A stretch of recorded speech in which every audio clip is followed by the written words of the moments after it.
All right, guys, we made it to the good stuff, which is the art of objection handling. It is technically an art of itself. Okay, objection handling is, everybody does it differently. But as I said, I'm a very process-driven human being. So therefore, I like to follow things in kind of a step-by-step format in terms of laying down exactly how you should be tackling objection handling and the easiest way for you guys to actually grasp it. Okay, so let's get into it. What is an objection? There's logistical objections and there's fear objections, majority of them. Now, the three main logistical objections are going to be 1, money, 2, time, and 3, the partner objection. And then if all of those are handled, we can isolate it and really understand that it's fear, right? So let's get into my graph I kind of have here in terms of the table I created to help you guys understand this better.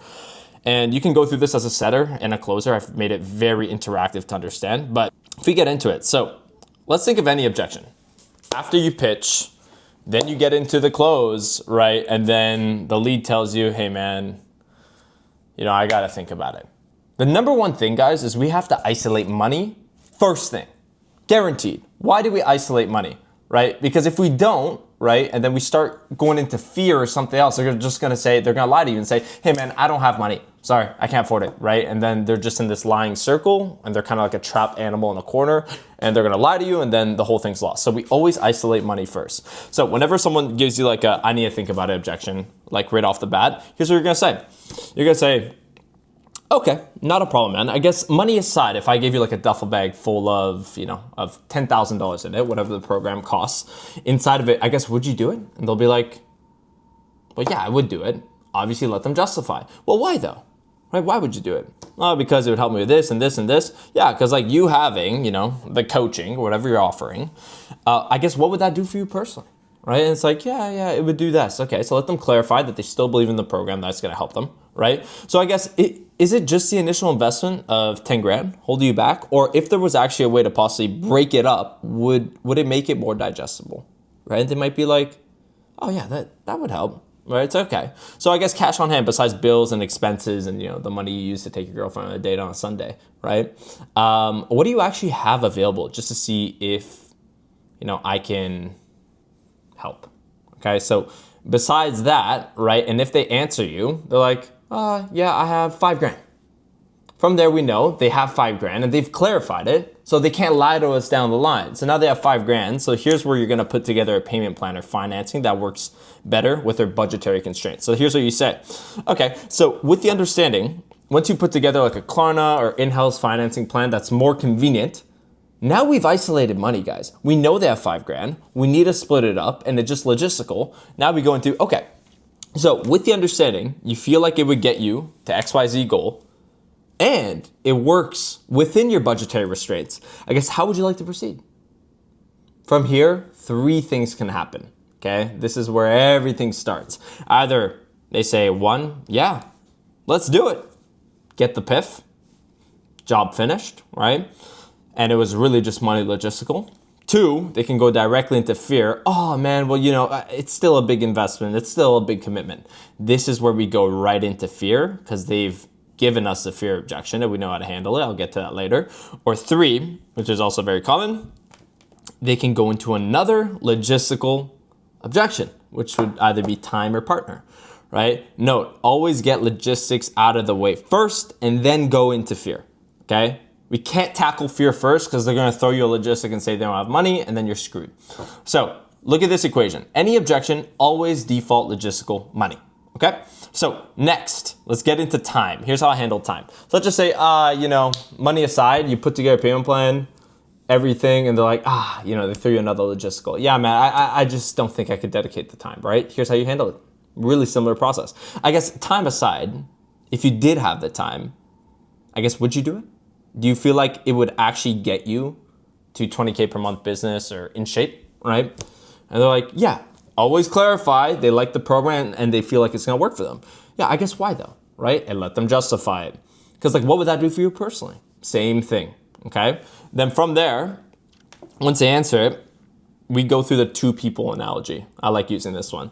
So I'm like, yeah, man, because there's always 2 people in this world, right? The first one goes, I have my job, I got my kids and, I got my wife. And so I can't really find the time to, build a business and lose the weight and get to 20K per month. And the second goes, I have my full-time job. I have my wife and I have my kids who are relying on me. So therefore, I have to get to 20K per month through a business. I have to get in shape. You see the difference there, man? So the question is, I guess, which one do you want to be? From there, they're always going to say, well, obviously the second guy. Who wants to associate to the loser, the first one I named? And then let them justify. And why? Because you don't have to, man.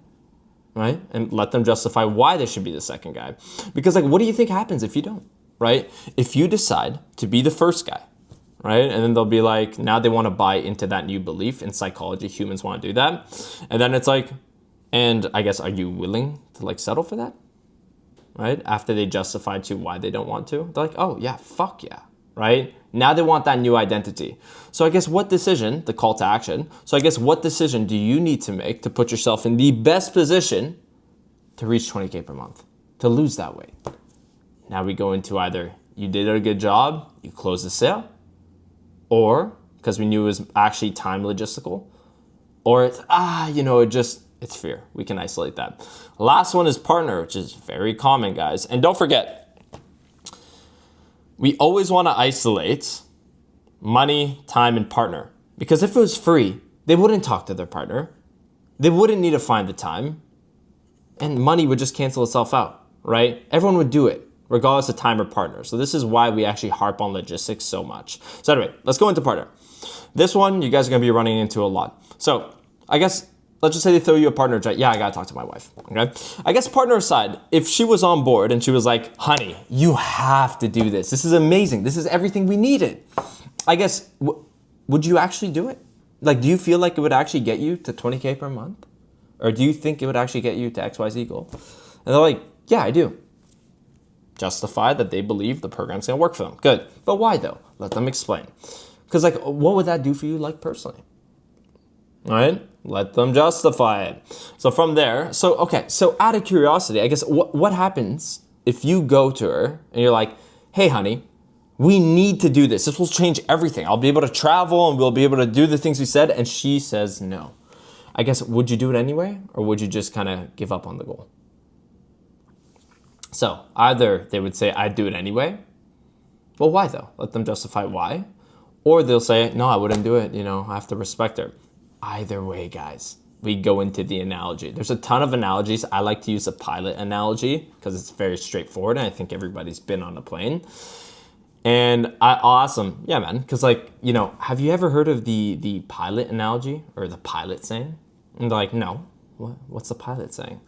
I'm the idea is the weight isn't in the pilot's seat itself, okay? It's knowing that you're the only one flying the plane. All 200 passengers can sit back. Everyone else can have their opinions on turbulence and whatever you're doing, but you're the one responsible for every decision, outcome, and landing that plane, okay? If something goes wrong, it comes right back to you.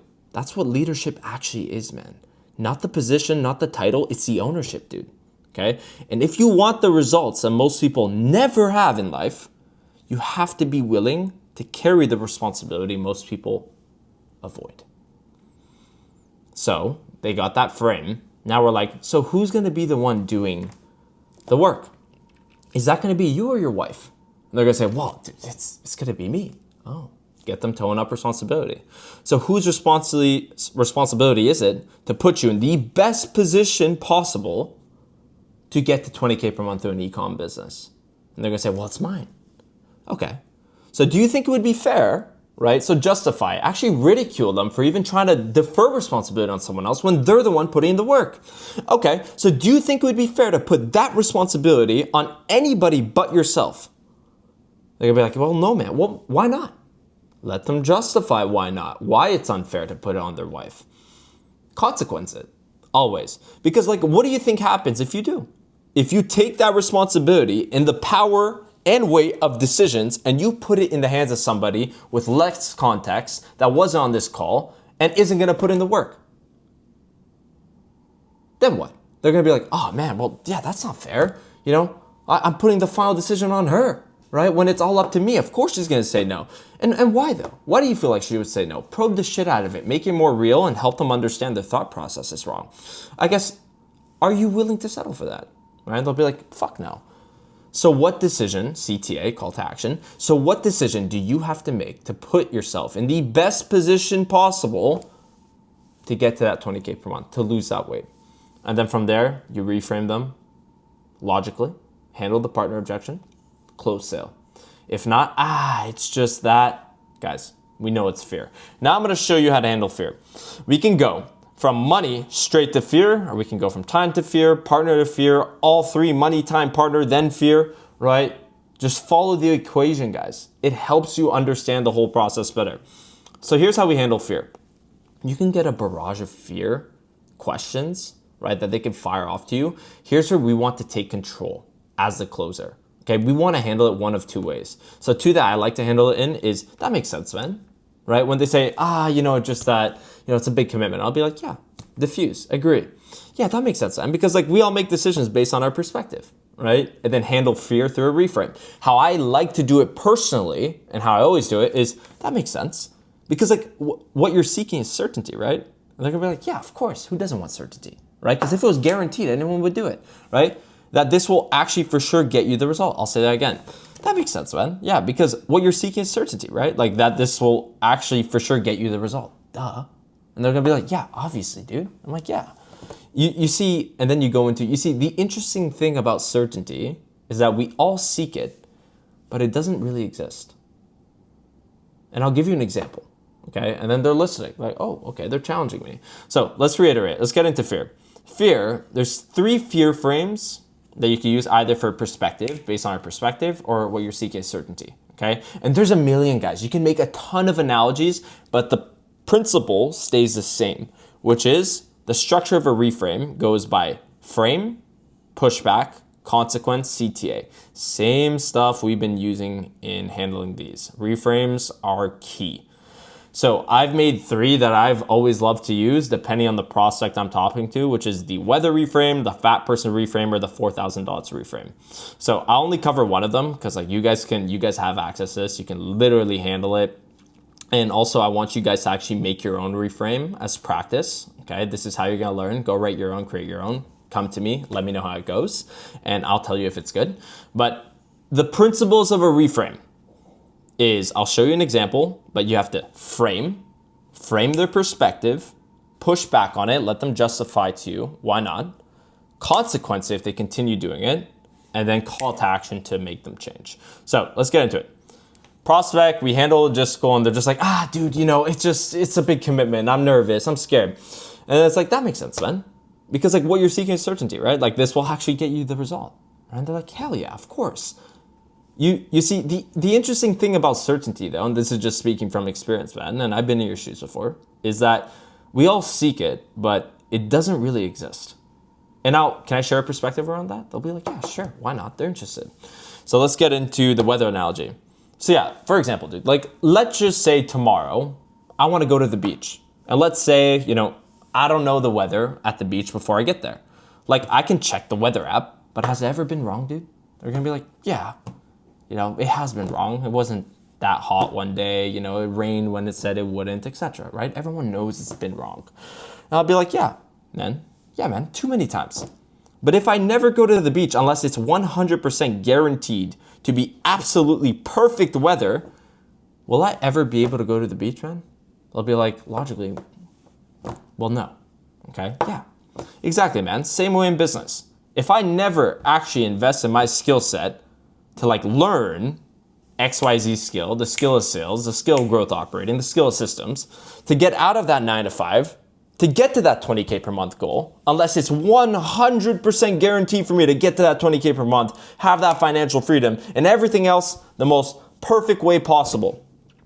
Would I ever be able to invest and learn the skill set to ever achieve financial freedom? Well, no, man.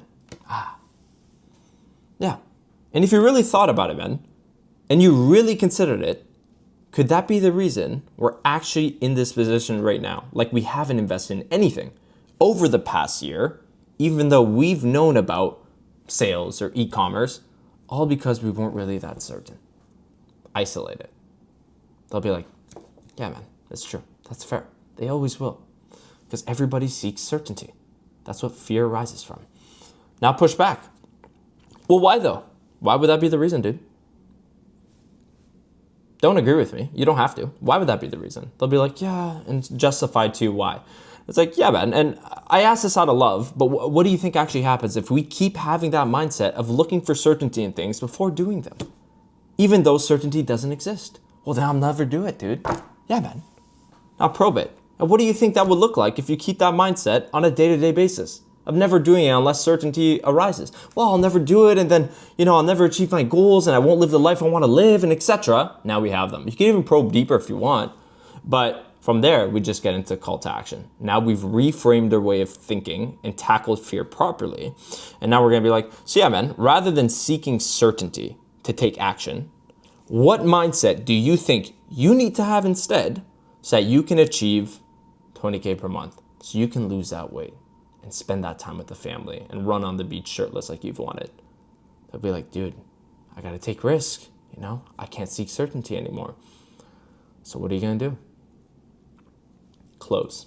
So really good analogy as well is the fat person one, right? So you could read this on your own time. You can read the 4,000 dots analogy as well.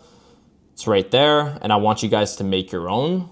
Once you write it down and really understand the fundamentals behind it, it'll really engrave in your brain and you'll be able to make a ton. So I want you guys to practice your own. But overall, the final thing here, if they close here, fantastic. Now, if you go, and my rule is, if you go through 3 reframes, which should take you about 15 minutes, okay, and they still don't close, apologize. It's not worth it to continue, guys. It's not worth it spending half an hour in objection handling. You as a closer, a sales rep, can be doing more productive things with your time than reframing someone that doesn't want to change their 25 minutes, okay? You can go in your CRM, make more dials, book more meetings for yourself. Find other ways to be productive. Hit the gym, make lunch, right? It's not worth it talking to this person. So after I've gone through 3 reframes and handled money, logistical, and time and partner, or straight to fear and did 3 reframes and they still don't want to change, from there, the best thing to do, guys, is apologize. I'll be like, hey, John, I sincerely apologize, man. And that's gonna be a pattern interrupt. Why? Because they're gonna be like, why is he apologizing? John, I sincerely apologize, dude. Why? It's like, as your coach, right? I apologize. I wasn't able to get you over the line. I know that what we have here is going to work for you and is going to help you and your wife and your family have that financial freedom. And the system that we have here is going to work. But ultimately, as your coach, I wasn't able to get you over the line. And from now on, I know the things that you've been experiencing are going to continue to happen and we're going to be stuck in the same spot. So if anything ever changes, dude, genuinely, I hope you have a change of heart and see through our conversation and really actually commit yourself to doing it with us or some other company. But overall, man, I apologize. Best of luck. And I hope you do well. Okay? From there, that opens up more opportunities for a follow-up down the line. Why? Right? Because we've pattern interrupt them. We've apologized. We've shown that we actually cared about them. And that opens up the door. Maybe a month down the line, they might come back and say, hey, Evan, you were right. You know what? My life hasn't changed. I should have done this a month ago. Hell yeah. So overall, this is my objection handling framework and how you should be tackling it. I'll attach the Miro board down below, and then you can kind of make a cool twist to it, practice it, adjust it to your own offer if you're selling e-commerce or fitness or trading or life improvement, whatever you're selling, okay? And feel free to let me know if you have any questions, and I'm here to help. Awesome, guys. I'll see you guys in the next video.